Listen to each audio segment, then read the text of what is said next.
Hey, David with the Wholesaler's Toolbox, and today I want to talk to you about driving for dollars and how I did 5 deals in my first 30 days as a wholesaler without any training or experience and just by getting in the car and doing it. I'm on my website right now, thewholesalerstoolbox.com.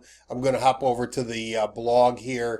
I just did a blog on the driving for dollars, so we'll kind of run through that and explain driving for dollars and my system and why I think it works a little bit better than what everybody else is telling you should get out there and do. Okay, for those of you that don't know, driving for dollars is just simply getting in the car and picking an area and going out and looking for deals. And the great thing about driving for dollars is you don't need a big budget. You need a car, you need some gas, you need a few supplies, but you don't need hundreds or thousands of dollars to buy mailing lists and to send out mail or to buy apps or programs or training or anything.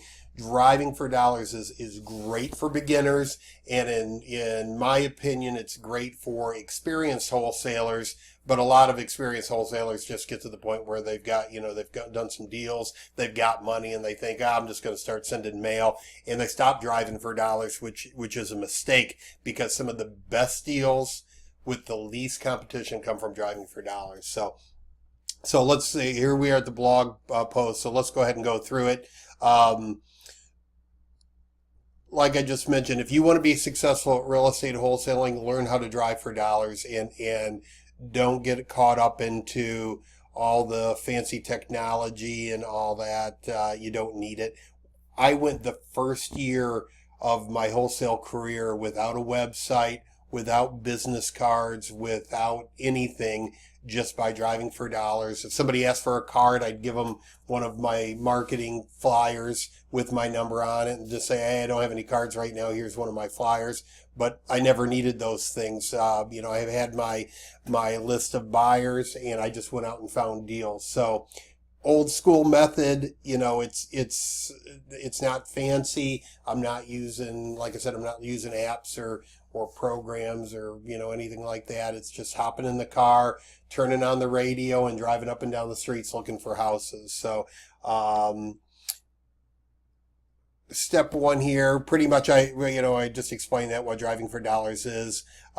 Just picking an area and looking for houses. Now, what a lot of people tell you to do, they'll say get in your car and drive around and take different routes and usually do and look for distressed houses. But my system's a little bit more methodic. I'm going to suggest that you get a local street atlas for your area, whatever city you're in, and they're getting a little bit harder to find, but I get mine at Barnes and Noble, just a area street map where you can flip it to a certain city and see all the streets, and what you're going to do is you're going to go down one street all the way from beginning to end, and then turn around and come back on the next street all the way down, and then turn back and go all the way back, and just like a search and destroy grid pattern, you're going to systematically go through the city, so you're hitting every street and you're covering the area good. Because what use is it going out and doing it if you're just going to kind of hit and miss and just kind of run all over town? So this way is effective. I like doing it with the street map, and not using some kind of, Google app or Apple app and trying to mess with your phone while you're driving. Just get a good old fashioned street map and go up and down the streets and find the deals. So, where should you drive? What cities should you pick? Most wholesalers, they're looking for properties are going to flip to investors. So either investors that are going to fix and flip the property, or investors that are going to fix it up and make it into a rental property. So, here I kind of highlight that, you don't want to be in an area that has a lot of vacant houses, because, then there's no benefit for the investor to buy there, because they're going to have a hard time renting a house there. They're not going to want to put money into the house and fix it up and resell it. So if there's a ton of vacant, abandoned, burnout properties, you're in the wrong area. You need to go find some place that's a good working middle class area. There can be a vacant house here and there, which are great. You're going to want to put your name and number on the door of those houses. But if there's a lot of vacant houses, just, find a better area. So good working class neighborhood where a lot of people would be renting houses, clean, people are cutting their grass, the just a area that you wouldn't mind living in. And then on the other end of the spectrum, there are some people that wholesale big houses, but if you're getting into the business, you're not a seasoned pro. You're learning the ropes. Don't go looking for houses that are, 500,000, $1 million, $5 million. I mean, maybe in, Southern California, the cheap houses are going to be that much, but in the rest of the country, you're gonna look in areas where, it's just, again, the normal working class area. Okay. So that's the basics of driving for dollars. Okay. So now what should you have? Okay. Now I talked about the map, and I've got a little picture there of a street map that I use, and you can see where I've highlighted in it. You just want to go up and down the streets of the city that you pick, the zip code, the neighborhood, whatever, and just make sure that you hit all the streets, you hit all the nooks and crannies, the little courts, and make sure you go everywhere, because it's the one street you go down is going to have the deal on it that you're going to miss. So you just go back and forth, highlight it so you've been there, and then so you hit one city, for a week or two, you get it done. Then you go and get the next city and the next city. And then, at 6 months, you come back and you're going to repeat. You're going to go back and go drive old areas and see if any new houses have, popped up or if any of the old ones are still vacant.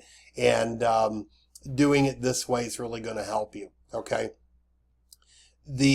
Now, here's where I vary greatly from what everybody else is doing. And so the commonly taught method is to get your notebook and get your pen or have an app downloaded, and you go out and you start, finding deals. And then you come back and you sit down at your desk and you get on the computer and you start looking for the owners of the properties. Okay. And you start, you go to the tax records and see who it's going to, see if there's an address for them. If not, you're going to start skip tracing them and doing all these things.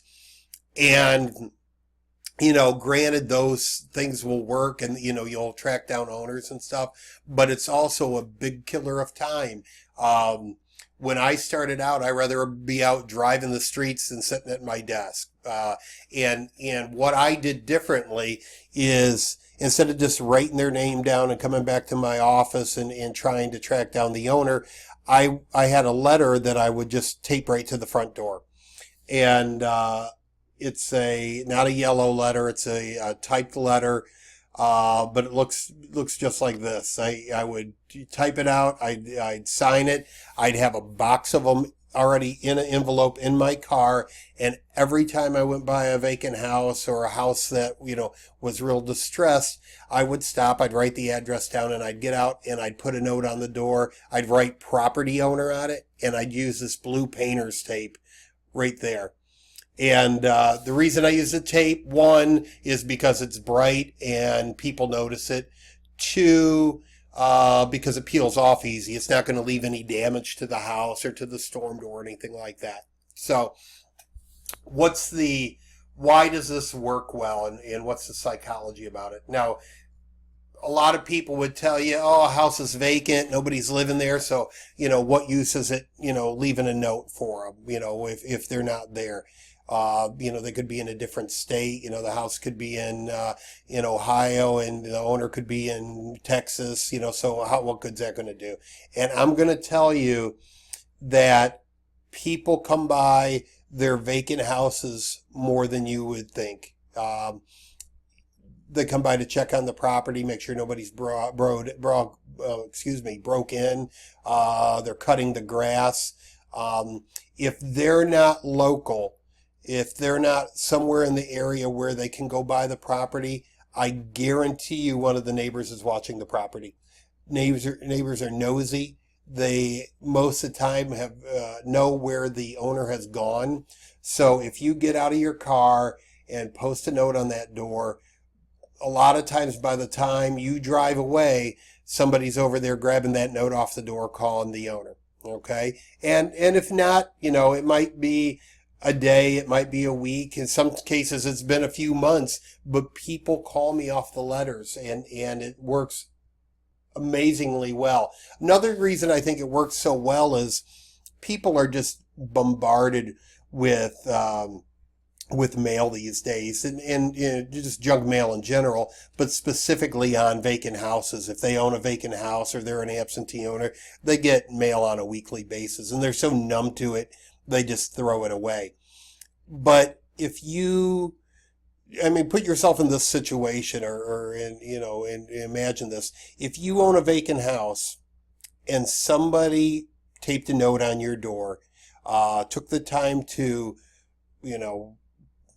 write a note, put it in an envelope, drive to the house, tape it on the door, you go to the house and there's an envelope hanging there, you're going to open it. If it's in the mailbox with a bunch of other junk mail, there's a good chance you're going to throw it away. But if somebody went to your house and hung a note on the door, you're going to open that note and read it. So it puts you ahead of the game. You're getting your letter read that all the other wholesalers aren't getting their letter read. And here's another thing about it is if this is a vacant house and on the tax records, the owner of this vacant house doesn't have the tax bill going somewhere else, then they're not getting any mail on it. Okay, so if this is a vacant house and on the tax billing address is also the address of the vacant house, the post office isn't dropping mail there anymore. So if you tape a note on the door and that owner gets the note, you're the only one he's got a letter from. You're it. You're the only game. So that's the psychology behind it. That's why I think it works so well. And, that's why I keep doing it. And I've been in the wholesaling business for years and I still do it. And when I don't have time to do it, I have one of my kids out doing it. And, because it just works. So, so here's the list of what you need to drive for dollars. Okay. You need a car, of course, a good, reliable car. That's not going to break down on you, and your gas money for the car. You need a street atlas. I get mine at Barnes and Noble, but I'm sure you can find them on eBay or Amazon or maybe even a used bookstore somewhere, but picking up a street atlas of your city, highlighter to mark off the streets you've been down, blue painter's tape from Home Depot or, Aco Hardware or whatever the local hardware store is where you're at. Notebook for writing down the addresses. I kept records of, where I'd been and I wrote down the address. But I'll be honest with you, when I first started driving for dollars, I skip traced no one. I didn't once send out mail, on a vacant house for the first year that I was, in this business. I just taped notes on doors and I had more deals than I knew what to do with. So, keep them. And then you can refer back to them and see where you've been, but you don't need to skip trace, in my opinion, with this. Of course, a pen for writing it down, a box of white envelopes, just regular standard size envelopes that you can put the letters in. And, I'm going to give you the letter that I've used that have worked so well for me. I think if you use this and you do it like this, it's going to bring in deals for you. Okay. But you've got to put the note on the door. You've got to tape it on the door or nobody's going to call you. Because if you go out driving for dollars and make a big list and then come back and kind of, skip trace it a little and then you get sidetracked or, your daytime job, draws you back in, you've done it for nothing. But if you've put a note on every door, then people are going to call you. You're going to get calls. And, sometimes you'll get calls that day. Sometimes it'll be next day. Sometimes it'll be that weekend. Sometimes I've had people call me 6 months later, 8 months later. And I'm like, man, I haven't drove that neighborhood in a long time, but here they are calling me. So it works. It works. So I'm going to, under the video, I'm going to put a link to the letter, to the Driving for Dollars letter. Do me a favor though, like this video so it'll show up in the results better. Subscribe to the channel so when I put out new videos, you'll get the update and know what else I've put out for you there. But I appreciate you watching. If you're new to wholesaling, or like I said, even been doing it for a while and you need deals, do this. It works. If you need buyers to buy these houses, I would suggest, also going to put a link for the cash buyer data feed, which will give you everybody that's buying property currently in your area. It's a national database, but look into that. But as far as Driving for Dollars, the system is free. It's the best way to do it, and I wish you a lot of luck. It'll provide great results for you. Okay, thanks for watching, and we'll talk to you soon. Bye-bye.